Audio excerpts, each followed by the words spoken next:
I think that one of the reasons that you had this big selling in gold and silver when gold was above 5,500 and silver was 120, I think the government may have orchestrated that because they were worried about the message that soaring gold prices were sending. It really was a vote of no confidence in the U.S. economy, in the Fed, in the treasury, and the dollar. And, the stronger gold gets, the weaker the dollar looks in comparison to gold. Gold is the primary competitor for the dollar, not the euro or the yen or the RMB. It's gold. And gold prices just going up like this is a bad sign.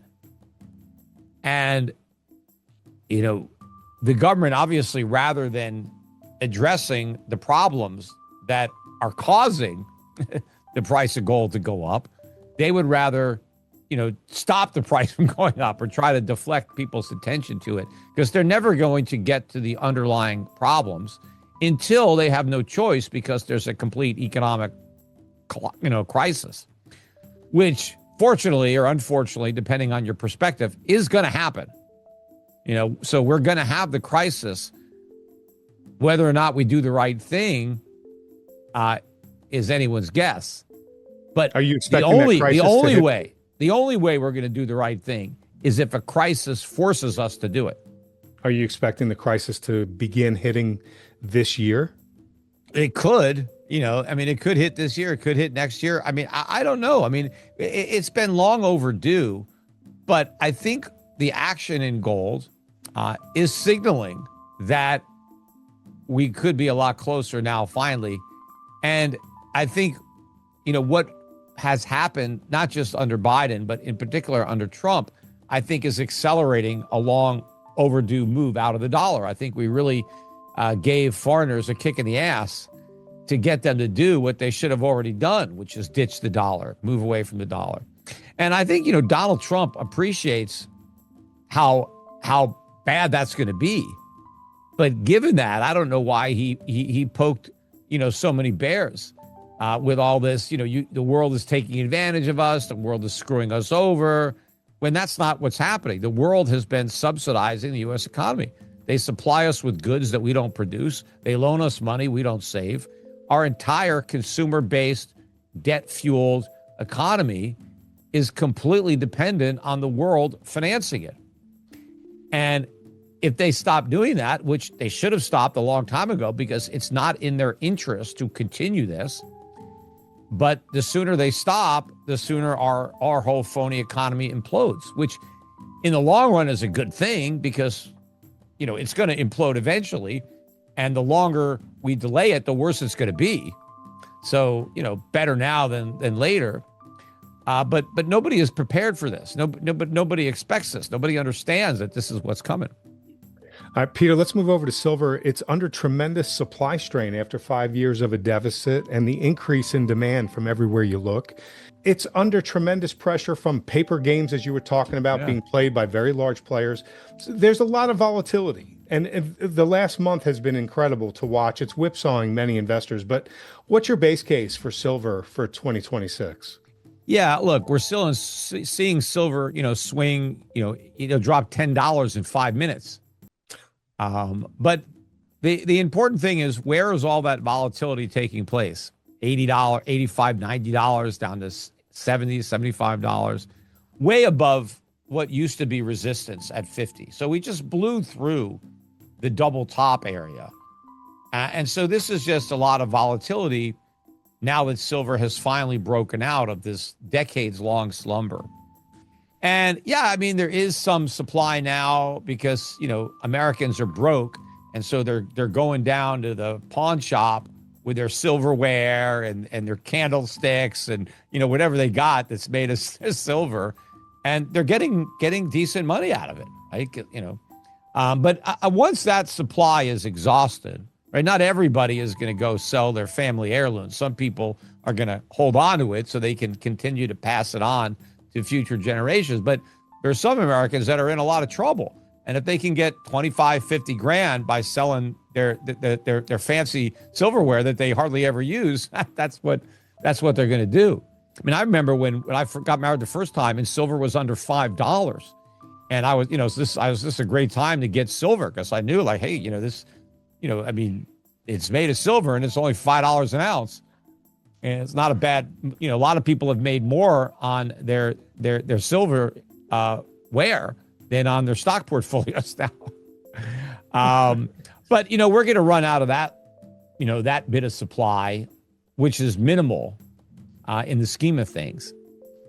And I mean, the thing about silver is when price goes way up, it's not like the mines could just supply a bunch more silver. It's different in, let's say, in agriculture. If all of a sudden there's a lot of demand for soybeans and soybean prices go way up, farmers could just plant soybeans instead of corn or instead of wheat, right? They can start focusing on supplying more of the commodity that has higher price. But with silver, I mean, yes, if silver is really high, it will result in companies spending more money in, exploration and development projects to try to find the silver. But that's going to take a long time to even happen. So the extra supply that we may get in response to the higher prices could be 5-10 years into the future. So much longer. The only way that the market's going to clear is with higher prices. That's it. And that's going to reduce demand. But the problem is, as higher prices reduce industrial demand, they actually increase investor demand. Like investors want to buy more as the price goes up. So it's really going to be a problem.